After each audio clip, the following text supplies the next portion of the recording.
ये हर महीने आता।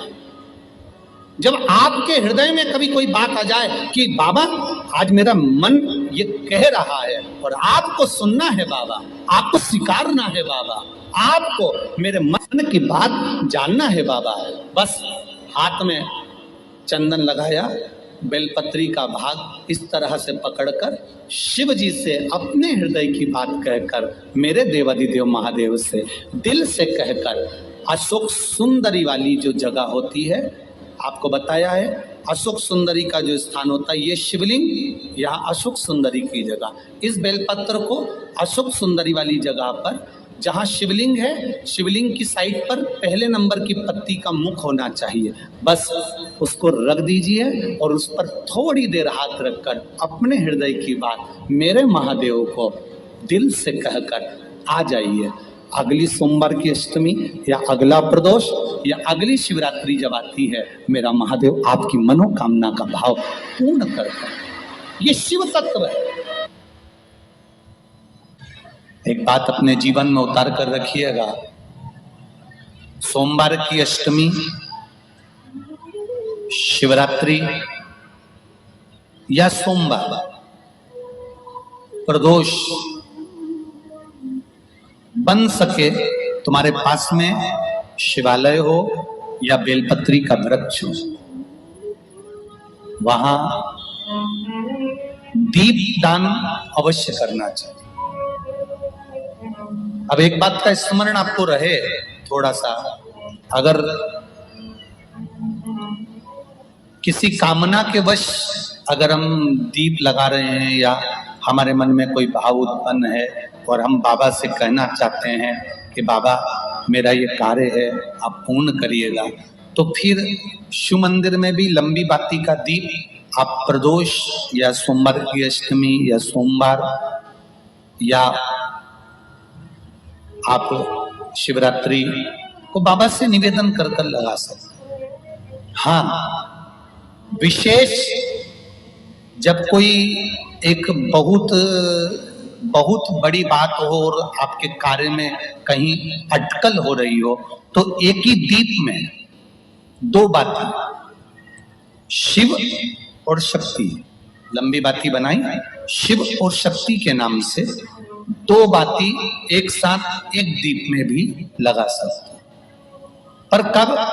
जब विशेष कोई आपका कार्य हो और वो अटक रहा हो, विशेष कोई कार्य, और आप बाबा से प्रार्थना कर रहे हो, तो दो बाती का भी प्रयोग आप कर सकते हो। ऐसे शिव तत्व। शंकर भगवान को धतूरा कब चढ़ाना चाहिए उसका विशेष ध्यान रखें। जैसे शिवरात्रि है, प्रदोष है, या सोमवार है, या कोई विशेष आपका उत्सव है, तो आप शिव जी को धतूरा चढ़ा सकते हैं। या विशेष कोई बीमारी ऐसी लग गई है या विशेष कोई तकलीफ ऐसी हो गई है जिसका निवारण नहीं हो रहा, तो आप धतूरा चढ़ा सकते। धतूरा चढ़ाने का भी एक क्रम है। हल्दी में भिगोकर धतूरा चढ़ाया जाता है लक्ष्मी के लिए। चंदन में भिगोकर धतूरा चढ़ाया जाता है आयु की वृद्धि के लिए। अबीर एक सफेद कलर का बॉर्डर होता है, अबीर गुलाल जो होती है, गुलाल में अबीर डलता है, चमकदार, आपने देखा होगा अबीर।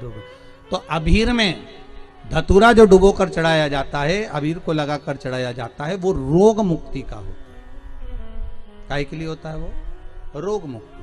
ओम श्री शिवाय नमस्तुभ्यम, ओम श्री शिवाय नमस्तुभ्यम, रोग की मुक्ति। धतूरे का भी एक स्मरण होता है महाराज। बहुत भारी रोग है, बीमारी लग गई है, डॉक्टर अपना काम कर रहे हैं, घर का व्यक्ति बहुत बीमार हालत में पड़ा हुआ है, तो बेलपत्री के वृक्ष के नीचे भी शिवलिंग का निर्माण कर एक धतूरा समर्पित करा जाता है, जिससे रोग से मुक्ति होती है। उसमें ना तो हल्दी लगाई जाती है, ना चंदन लगाया जाता है, ना अबीर लगाया जाता है, केवल धतूरा चढ़ाया जाता है। जिसके जीवन में हमेशा कांटे ही मिले हैं, बेटी बड़ी हुई तो घर में मायके में दुख देखा, और मायके से गई ससुराल में तो ससुराल में दुख देखा, ससुराल में भी दुख देखने के बाद में भी पति को बहुत कुछ काम खुलवाया, बहुत धंधे खुलवाए, नौकरी लगवाई, पर वो पति बार बार छोड़ कर आ गया, बार बार तकलीफ भोग रहा है, बार बार कष्ट भोग रहा है। फिर थोड़े दिन काम करता है, थोड़े दिन छूट जाता है, फिर व्यापार में बढ़ता है, फिर छूट जाता है, फिर कोई दुकान खुल गई, थोड़े दिन अच्छी चली, फिर वापस वहीं घर पर आकर बैठ गया। अर्थात उसके जीवन में वो शूलता चल रही है। तो बाबा देवाधिदेव महादेव कहते हैं ये 3 घड़ी 3 पल 3 नक्षत्र 3 समय 3 दिन में जो शूल मुझे समर्पित करता है उसके जीवन से मैं शूल हटा देता हूं। वो 3 दिन लिखे स्कंद पुराण में।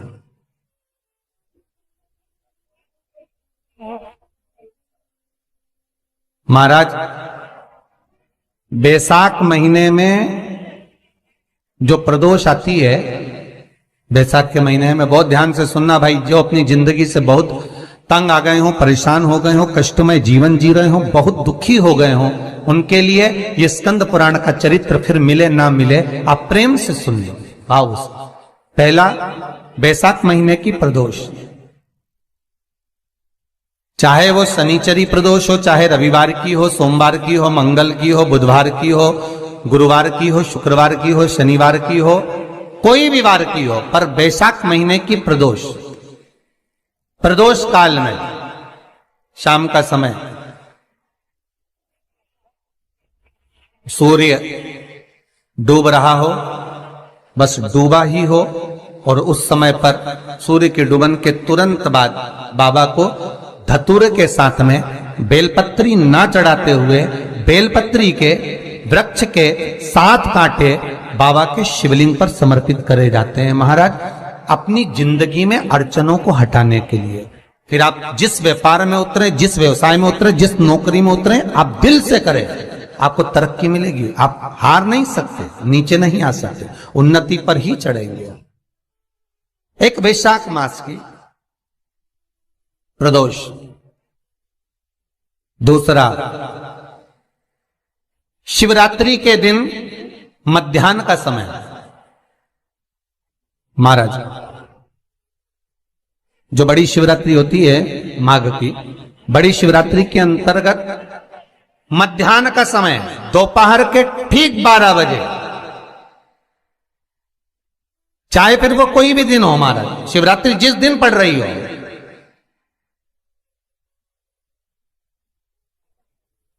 उस दिन भी धतूरे के साथ बाबा को 7 कांटे बेलपत्री के वृक्ष के समर्पित होते हैं महाराज। इसमें आप ये वाले जो कांटे हैं जो शिवरात्रि के दोपहर 12 बजे वाले हैं, अगर कोई मदिरा पीने वाला हो, व्यसन में डूबने वाला हो, कोई जुआ खेलने वाला हो, कोई गलत वैश्यावृत्ति करने वाला, या अपने मार्ग से विचलित कोई व्यक्ति है, उसके लिए भी ये कांटे बहुत काम आते हैं महाराज। दूसरा, पार्वती तेरे द्वारा तेरे नयन अश्रु से जो प्रगटा हुआ बेल का वृक्ष है, द्वितीय शूल मैं वहां धारण करता, तृतीय शूल, तीसरा शूल जो वर्णन करा गया महाराज, भगवान श्रावण के महीने में जो भी दूसरा सोमवार पड़े, जो भी पड़े, श्रावण के महीने का जो दूसरा सोमवार होता है, उस दूसरे सोमवार में रात्रि के समय पर, अर्थात शास्त्र अब घड़ी और पल का स्मरण करेंगे तो रात्रि के बजेंगे 10 से 12 बजे महाराज, 10 से 12 के बीच में धतूरे के साथ बाबा को शूल समर्पित होता है महाराज।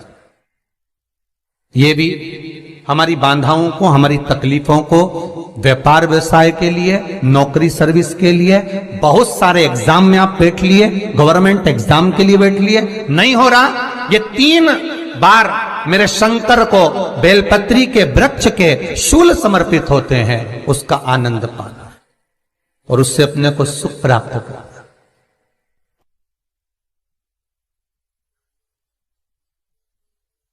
कि बाबा भोलेनाथ जी के नयन अश्रु से जो प्रकट हुआ वो रुद्राक्ष का पौधा है, माता पार्वती के नयन अश्रु से जो प्रकट हुआ वो बेलपत्री का पौधा है, और उमा और महेश,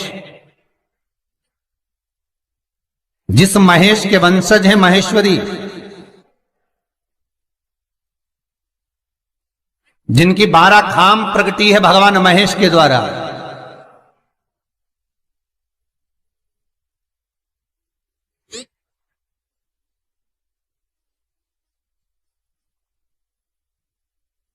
वो महेश और उमा,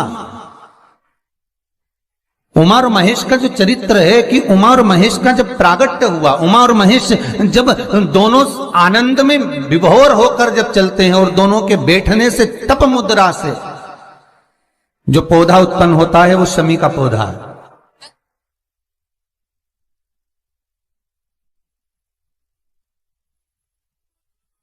शमी का पौधा। तो एक बात ध्यान रखिए, शिव जी के द्वारा जो निर्मित हुआ उसमें कोई शूल नहीं है, उसमें कोई कांटे नहीं है। पार्वती के द्वारा जो निर्मित हुआ बेलपत्री का पौधा, उसमें कांटे हैं। और पार्वती के मिलन से भी जो उत्पन्न हुआ है शंकर के साथ में, उसमें भी कांटे हैं। शमी के पौधे में भी कांटे, शमी के वृक्ष में भी कांटे।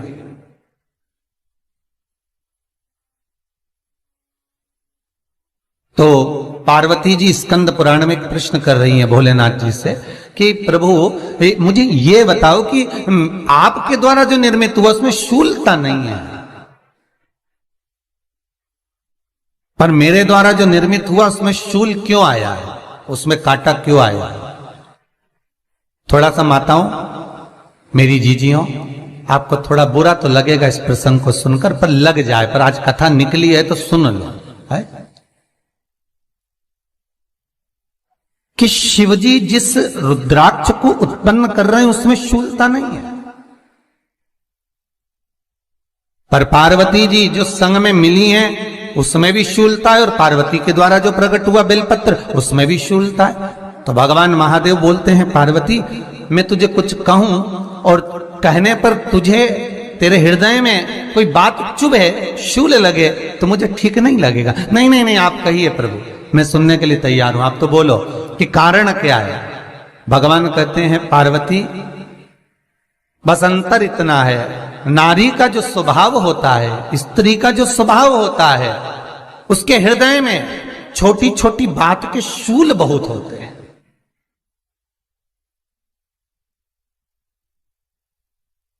जेठानी ने ये कह दिया, देवरानी ने ये कह दिया, तुम्हारी मम्मी ये बोल दी, तुम्हारे पापा ने ये कह दिया, तुम्हारी बहनों ने ये कह दिया, तुम्हारे भाई ने ये कह दिया, तुम्हारे रिश्तेदार ने ये बोल दिया। ये नारी के भीतर ये शूलता रहती है। तो पार्वती जी बोली कि जितना तप आपने करा उतना तप मैंने करा, और जितनी साधना आपने करी उतनी साधना मैंने करी, और जितना आराधना दिल से आपने करी उतनी आराधना दिल से मैंने करी, फिर इसमें शूलता कहां से आ गई? भगवान शिव बोले, बस पार्वती बात इतनी सी है कि जब मैं आराधना करने बैठता हूं तो मेरी दृष्टि में सम्मुख में कुछ नहीं होता। जब मैं आराधना करने बैठता हूं तो मेरी दृष्टि में, मेरे सम्मुख में कुछ नहीं होता कि कौन ने क्या करा है, कौन ने क्या बोला है, कौन क्या कर रहा है, उससे मुझे मतलब नहीं होता, उससे मुझे कोई मतलब नहीं। पर पार्वती जब तू आराधना करने भी बैठती है ना, तो तेरी चित्त वृत्ति में कहीं ना कहीं किसी ना किसी रूप में कोई शूल आ ही जाता है।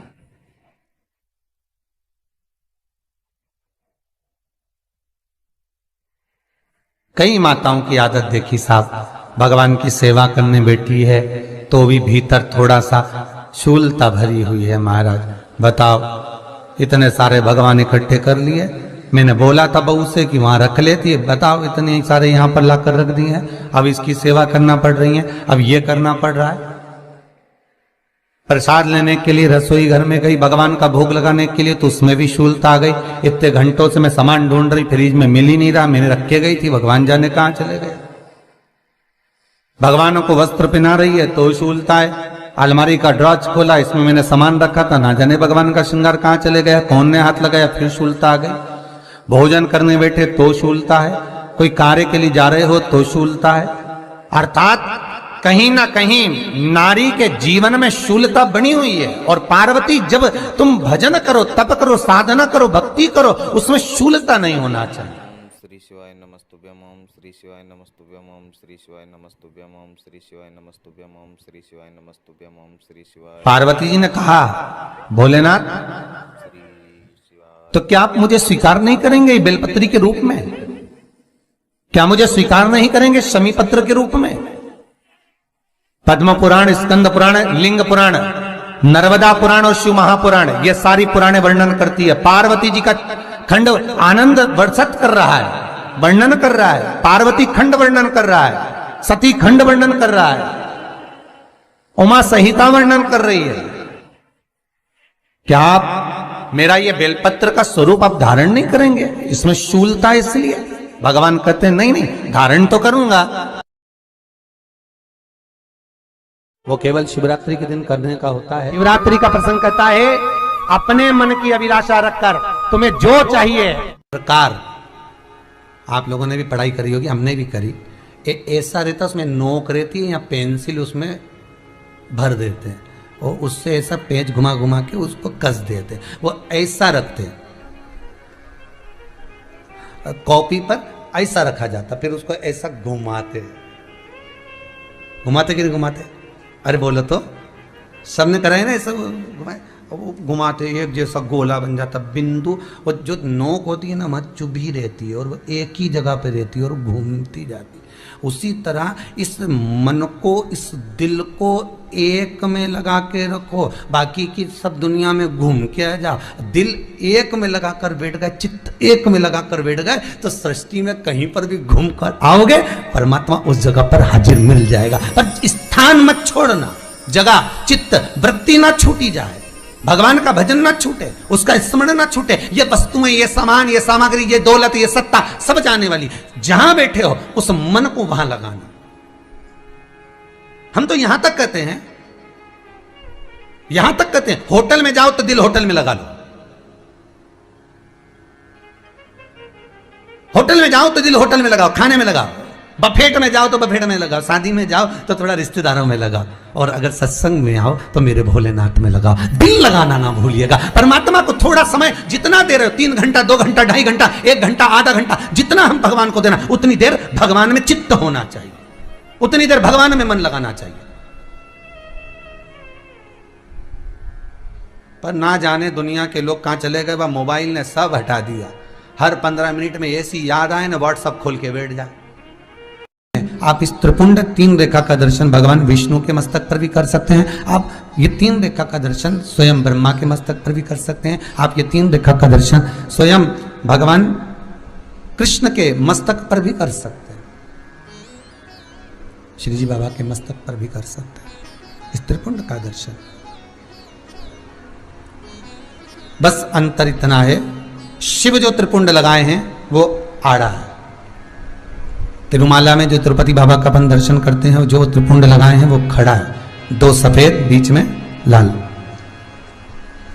मेरे श्री जी बाबा ने भी अपने मस्तक पर त्रिपुंड धारण कर रखा। मेरे श्री जी बाबा ने भी अपने मस्तक पर त्रिपुंड धारण करा है और बाद में एक कुंकू की रौली की एक तिलक को धारण कर रखा है। तो वो त्रिपुंड का जो दर्शन हो रहा है, सोने की 3 रेखाओं का जो दर्शन हो रहा है वो आप करेंगे। वो सोने की जो 3 रेखाएं, उसका जो दर्शन हो रहा है वो आप कर सकते हैं।